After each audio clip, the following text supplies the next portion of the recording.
So as some of you may know, with every single iPhone release, the older the iPhone is, typically it depreciates in value. I'm pretty sure everyone knows this, but there is a specific set of iPhones that at some points actually appreciate in value, which is actually pretty interesting. And these specific iPhones are the iPhones that actually have games built into them that are actually not supported on the App Store anymore. Now, I've seen this a couple of different times throughout my life. It started and it pretty much stemmed back, I think, in like 2014 or something like that, when Flappy Bird came out, if you guys remember that game. And essentially a lot of people ended up flocking to eBay and I think Craigslist and other places like that, where people were still selling the phones that had Flappy Bird installed in them, and they would go ahead and be sold for like tens of thousands of dollars. And I don't really think anybody bought them, but for so many years after that, I bought so many used phones, and every once in a while, it was like every like 1 out of like 100 phones, I would see somebody still put, this was up until like 2018 even, I haven't really seen in the last like 2 or 3 years,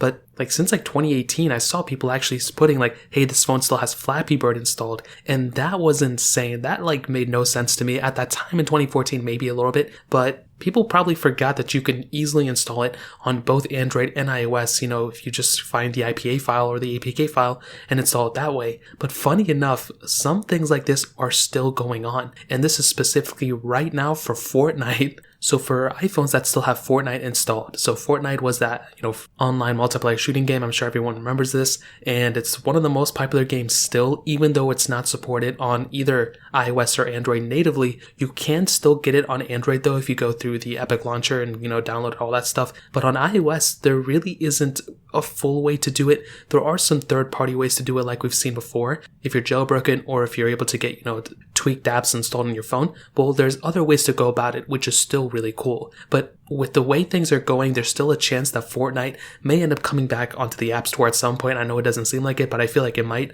And if that ends up being the case, you don't want to be in a position where you have an iPhone where you spent way more money on just to get Fortnite installed on it. So what I'm saying is that, and with all these Fortnite phones, they're actually being sold for way more than, they usually are. And the other thing is that you can't update these applications, and most of the time, you can't factory reset your iPhone, because if you do, that application will be pretty much thrown away and it's not going to be there anymore. So what I will tell you is that I would highly avoid buying phones that you're buying just for the sake of the applications within them.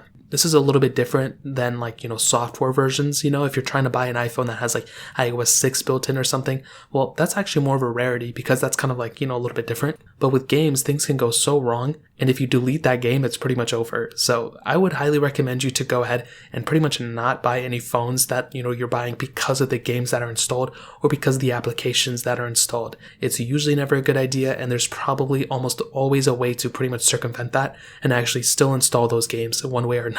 So in terms of that pretty much covers it up. If you guys have any other questions or anything, let me know in the comment section below. Hit the like button, that would mean so much, but definitely hit that subscribe button. More importantly than everything else, I love every single one of you guys. Hopefully I'll catch you guys in the next video. Peace out till then.